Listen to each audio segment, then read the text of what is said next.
اختیار کر صحابہ کا کیسا ایمان. سرکار ایک مقام پر تھے سفر پہ، پانی ختم ہو گیا، بہت صحابہ کو پیاس کی تکلیف بشدت ہے، وہ تنگ ہو رہے تھے. حضرت جابر ایک چھوٹا سا برتن رسول اللہ کے پاس لے کے گئے. یہ نہیں کہا کہ سرکار پانی کہاں سے لائے، مل نہیں رہا، یہ نہیں ہو رہا، وہ نہیں ہو رہا.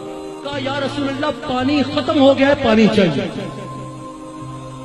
حضرت جابر فرماتے ہیں سرکار نے اس برتن میں ہاتھ ڈالا، ہاتھ کی انگلی مبارک سے پانی مبارک نکلا، وہ بھر گیا برتن پانی سے، وہ بھر گیا برتن پانی سے. اور ہم نے وہ پانی خود بھی پیا، ہم نے اس پانی سے وضو بھی کیا، ہمارے جانور بھی سیراب ہو گئے، لیکن پانی ویسے کا ویسا. حضرت جابر سے کسی نے پوچھا اتنے سے برتن سے تم لوگوں نے پی بھی لیا، وضو بھی کر لیا، جانور بھی سیراب ہو گئے، تم لوگ تھے کتنے؟